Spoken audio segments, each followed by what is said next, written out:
Looks like we're live. Thanks for joining the Ledger team. We are here for the Reporters Roundtable. Gonna give a few minutes for folks to join the call. How's everyone's week going? It's a Friday, so that's a good thing.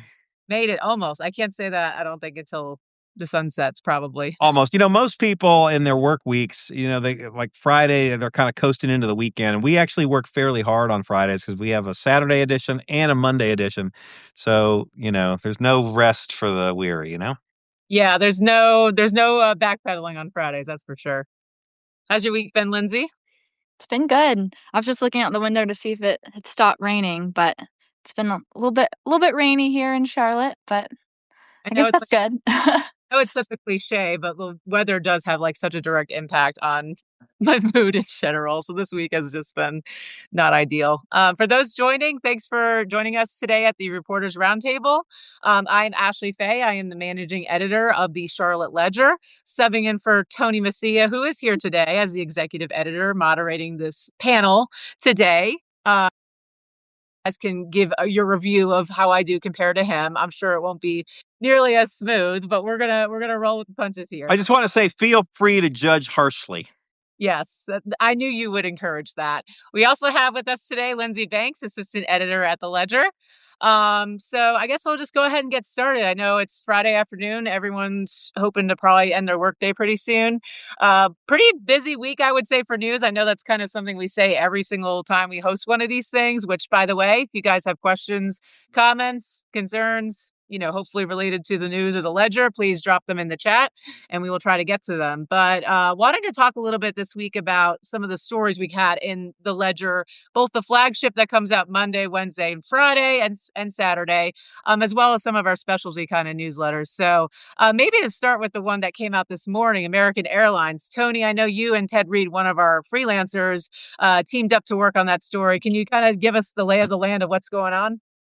Sure. Yeah, this is a piece Ted and I wrote this morning. I've known Ted for 25 years or so. He's a longtime aviation reporter, used to be with the Observer, used to be with the Miami Herald, has written a book on American Airlines and US Airways, and so has a lot of knowledge. It was great to work with him on that. Basically, it was just sort of looking at kind of taking the pulse of American Airlines and and what's going on with American Airlines here in Charlotte. It's been a tumultuous last 12, 13 months. Obviously, we had that tragic crash in Washington, D.C. That was in January of 2025.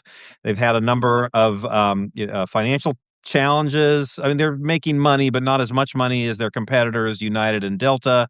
And part of the article today was really looking at this thing that hasn't really been discussed that much, but the airport is in the middle of negotiating a new lease with the airlines that use the airport. And American, of course, is the largest airline by far at Charlotte Douglas International Airport, accounts for about 90% of the passengers.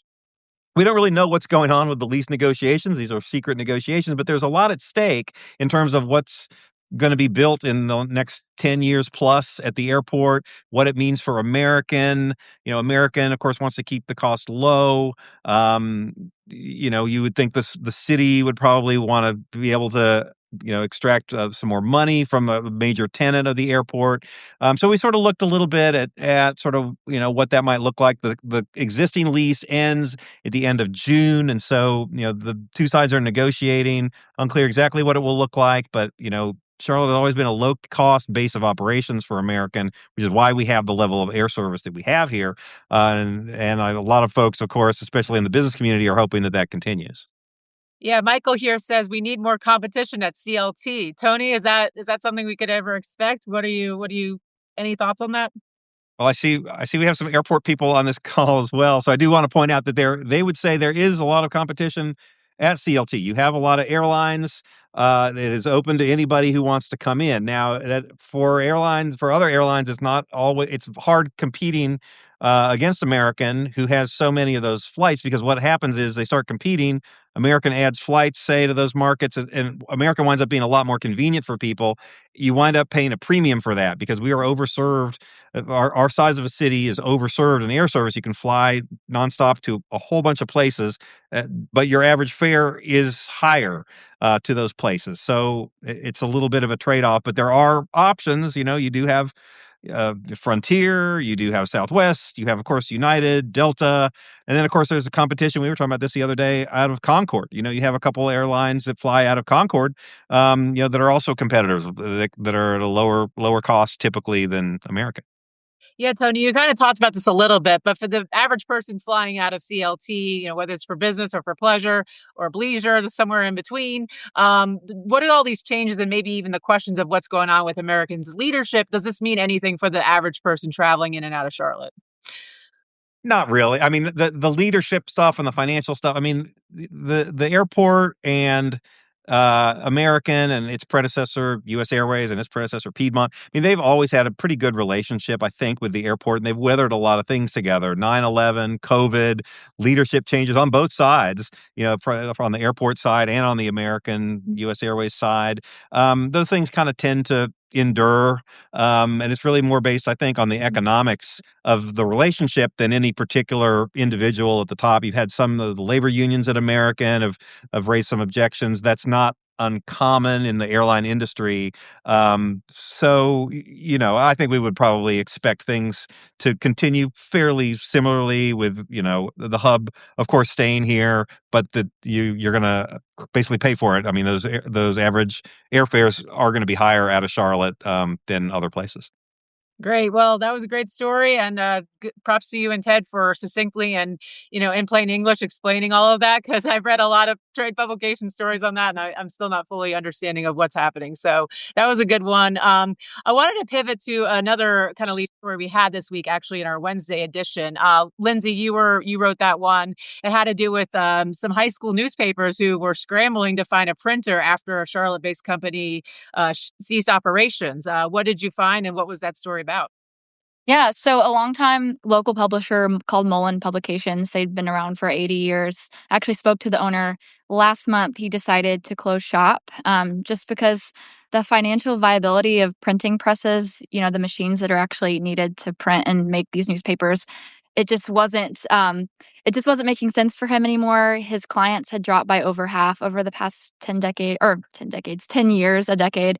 And he just couldn't really keep the doors open anymore. And so because of that, he let all of his clients, most of which were high school newspapers and college newspapers, he let them know last month. And ever since then, these, especially the high schools, have been kind of scrambling, trying to find a new place to print. And there aren't a lot of options locally. Now, I did learn actually over the past week in reporting that story that a former employee of Mullen Publications has started his own print service. And so he's kind of taken over to help out those clients. But I think it's really interesting seeing the parallels. And I mean, maybe it's not surprising, but high school and like just student journalism in general and the parallels between what's happening in the professional industry. Nationally, a lot of print publications, I think it's like 70% have dropped circulation, or about 70% nationally, circulation has dropped. And so I think that's nearly I think it was 3,500 newspapers have stopped printing altogether. But another thing too that I learned to talk just by talking with newspaper advisors is that these high schoolers, which this might be surprising. You would think that a lot of them are consuming their news, maybe their high school news on their phone through social media, but most of them actually prefer the physical paper. Granted, most high schools only produce maybe like 3 to 6 editions per school year, but they just really like holding the physical paper and, seeing their name in the byline, especially the, journalists, the student journalists that are writing the stories. So I just think that's interesting. I saw a story actually in the LA Times yesterday about how Gen Z is bringing back that physical media. DVDs are kind of making a comeback. Vinyl records, which I have behind me, are also making a comeback. So it is becoming more of a novelty item, I would say, newspapers. But yeah, so that's kind of, I guess that's in a nutshell what the story is about. Yeah, I see Greg LaCour, who, of course, was of Charlotte Magazine for a long time. Unfortunately, closed shop in December, but he gave a plug in the chat to Andy's print shop. Lindsay, I believe you talked briefly to Andy just about the state of the industry. What did you learn? Yes, I mean, Andy Smith was the former publisher of Charlotte Magazine, and he, I think it was earlier this month, announced that he was starting his own print shop, but he's not doing the traditional. I don't even know actually what size a traditional newspaper is, but the prints that he's doing are more. I think they're more suited for like community bulletins, even like elementary school newspapers that are just a simple front and back that don't have multiple pages. And, he also was just kind of talking about how it just doesn't make sense financially for a lot of print shops to have those printing presses because there just aren't enough clients that are printing newspapers. And it's really expensive just to keep those machines going. So, yeah. But it sounds like to me there's still, like you said, these younger students still want to hold a printed edition. There's still demand for it. I'm assuming a lot of these advisors are just having to get creative and how to balance the cost of that versus some of the other things, and also training these students for a digital world. I mean, was that something you kind of found reporting this out? Yeah, I did ask them, what it was like teaching students. It is a little different, I think, writing for print than it is digital. You're writing for, inches, space sometimes versus word count. Like page layout and design is something, you do in print that's not necessarily something you do in digital. And so I kind of asked them, what they thought about that. Just because it does seem like the industry is getting away from print and it's becoming more digital. And they just kind of reiterated that these students love having a physical paper and it's something that they value. And I mean, they still have websites and they, are hoping, especially now in 2026, to, kind of bolster up their social media presence and TikTok. And, they have podcasts and stuff like that. So it's not like they're completely opposed to digital media, but they still just want that physical paper, which I understand. I was a student journalist not too long ago, and it is really cool seeing your name printed in a newspaper. Yeah, it just hits differently, I guess. Awesome. Well, that was a great story. I really enjoyed it. It's nice when we can tie something to in the news to something super featurey and human centric, which Lindsay, I think you have a particular talent for. So I think it really shined through in that piece. Wanted to pivot real quick to some of our other newsletters. Obviously, we have the flagship that comes out 4 days a week, but then we also have a bunch of other publications that are kind of centered around specific topics. One is our Charlotte in Motion, which was recently rebranded from Transit Time. Still has a focus on transit, transportation, things that, ways to get around, mobility to get around Charlotte and the region, but we're also expanding the lens a bit to include other issues and consequences of growth. In my mind, growth is the Charlotte story in so many ways, and that manifests in a lot of different ways, whether it's land use policy, which I nerd out about, or schools being overcrowded, or environmental impacts. So the whole idea behind this in partnership with WFAE is to just explore sort of the ramifications of all these things and kind of go in depth on some things. So I won't, rehash my whole, novel of a piece from my Charlotte in Motion piece this week, but I looked at some of the policies and measures that municipalities around Mecklenburg County are looking at as they see so much development.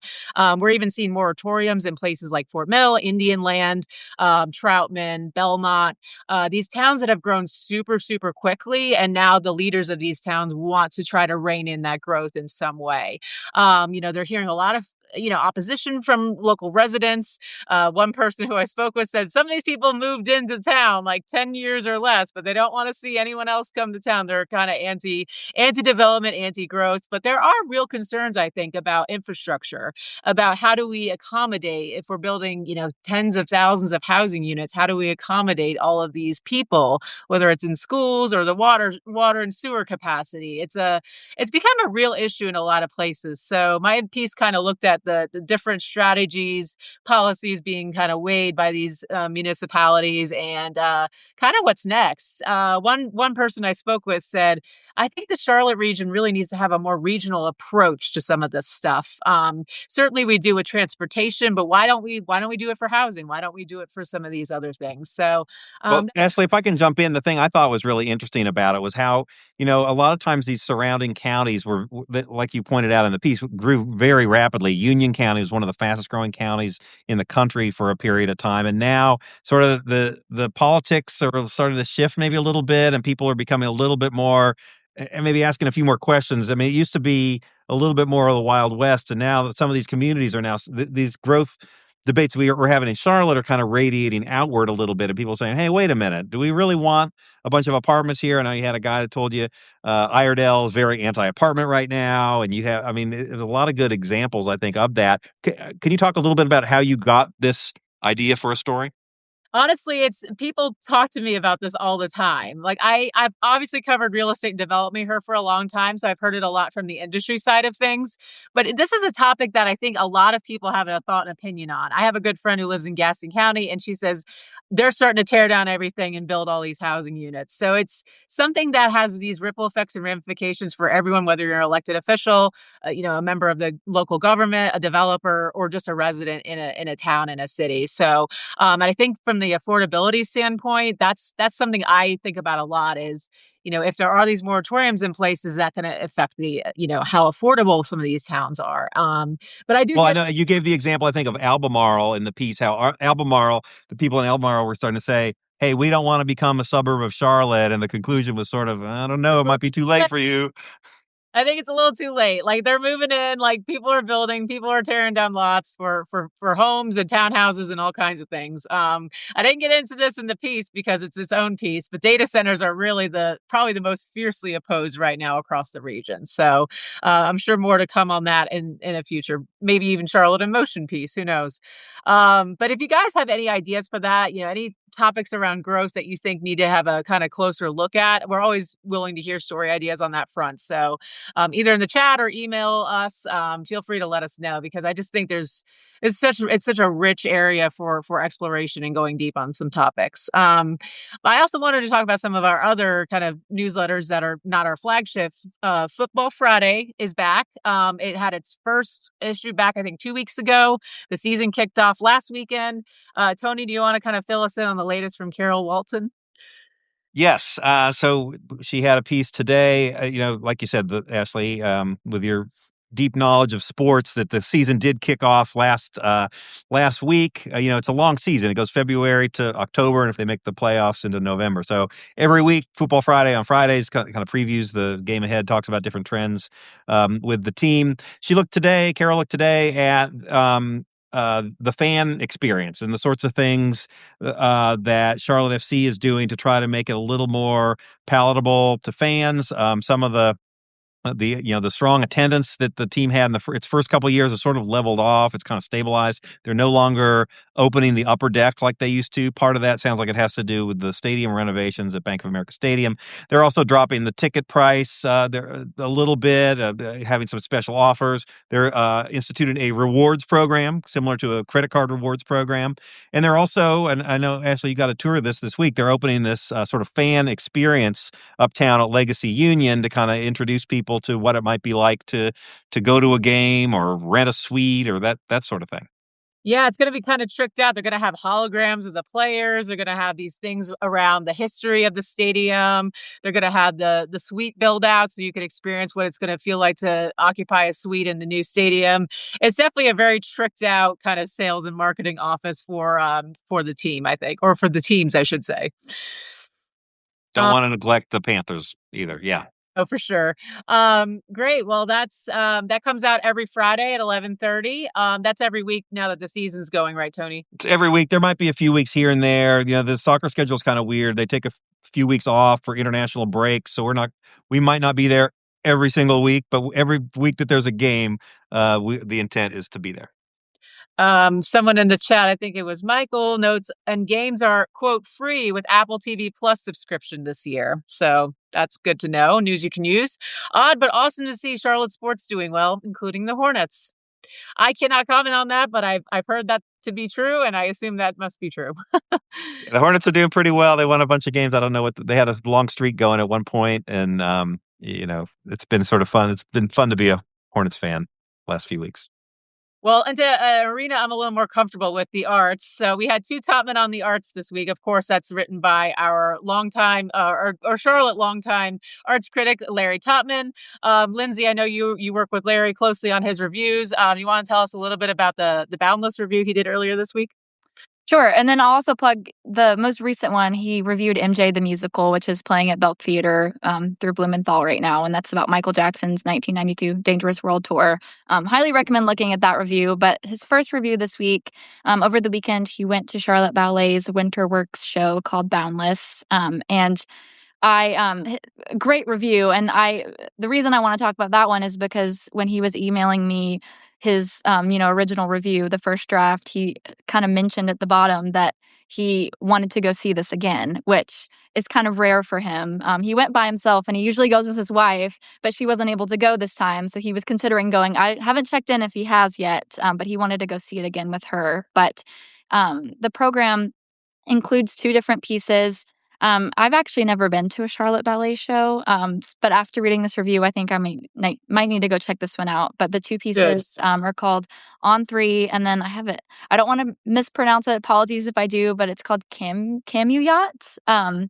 And they're 2, the way he kinda characterized them, 2 very different pieces, very distinct. The first one's a little bit more lively. There's not a clear plot or like character arc in either, but the first one, there's I think one point he described it, there were 2 dancers on stage that were dancing, apart from each other, but in, uniform, and they come together at the end, and then there's this kind of stillness that happens that really moved him. And then the next piece is a little bit opposite, I would say, and it's a little bit more, like, immersive, and I don't wanna get too in the details. I mean, he does a great job. I think he'll, explain it better than I do, and, I mean, one thing I like about, the Topman on the Arts newsletter too is that they're usually pretty, short. Usually around like 600, 700 words, which I think is good, not just because of attention spans, but because it gives you just enough to make you interested and want to go see it yourself or experience it yourself. And then you can come back and read the review after you've experienced it and see if, what you agree or disagree with. But Lawrence Topman, yeah, the longtime arts critic, we're lucky to have him as one of our freelancers because he does a great job. Yeah, even if you have no interest in the arts, just read it for Larry's witty and incredible writing in general. Just the best. So Boundless goes through March 21st in Uptown. And great. Well, thanks for giving us kind of the summary there. I just wanted to real quick talk about the Ways of Life obit that came out this week on Tuesday. It was written by Jay Ahuja, who is a freelancer for us, but this was actually his first obituary. And we felt that he was the right person to write this obituary because he knew this guy and he knew the importance he had to Charlotte's local live music scene because the person that he profiled, Les Moore, he was actually the sound man at the Double Door Inn. And Jay did a documentary a few years ago. I'm not actually sure when it came out about the Double Door Inn, which closed. But of course, it was a live music venue here in Charlotte, and Moore worked the soundboard there for many, many years. And people who knew him recalled him as being so instrumental to the success of the club.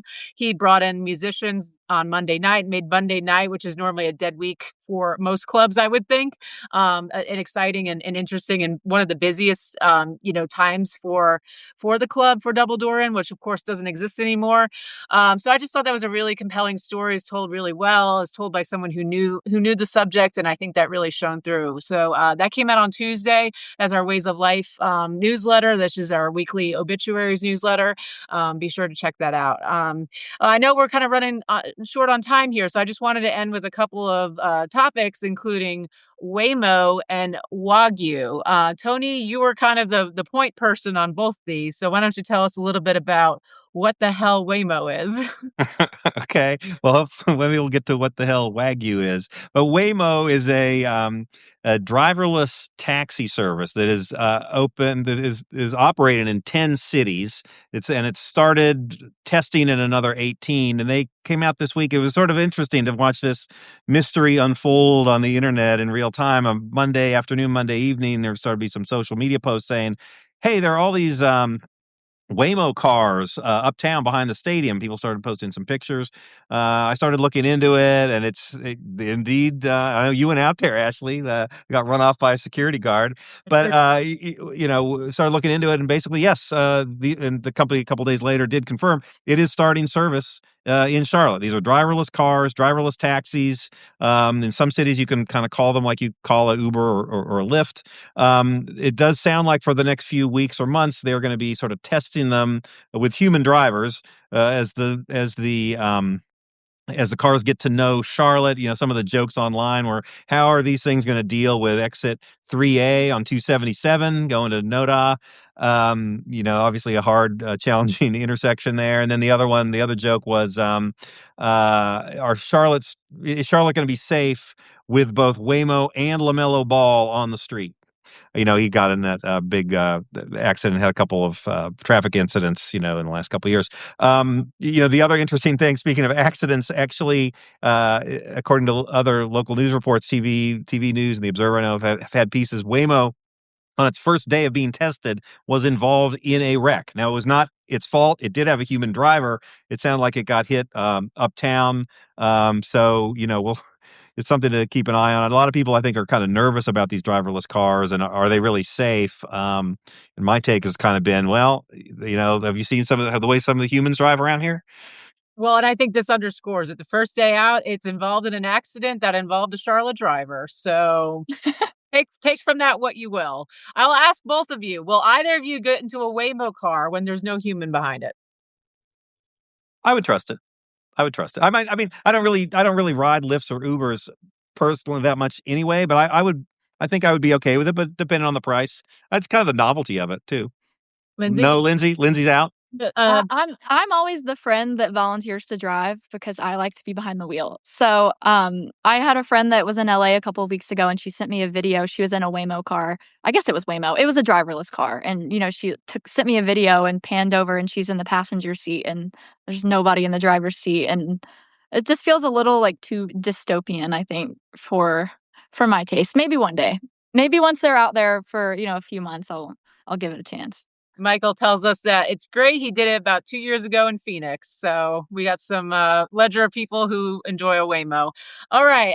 Last topic here, and then we'll let you guys get on with your Friday. So Tony guest starred in the Real Estate Whispers lead story this week as I was scrambling to finish my story for Charlotte in Motion. Tony, you wanted to write about steakhouses. What's going on with that? Yeah, first, I've got a dad joke on this one. If you can bear with me, what was the name of the? We mentioned it earlier. The Japanese beef. Is it Wagyu? I don't know if I'm saying that right. Just can you tell me what's the name of it? Wagyu? You're welcome. Oh my God. So anyway, yes, but there is the new steakhouse that's being planned that should open this fall. It's called Guard and Grace. It's in the new building of this Queensbridge Collective project, which is on Moorhead Street by Tryon. But the old Uptown Cabaret, and there was the diner there. They've knocked that down.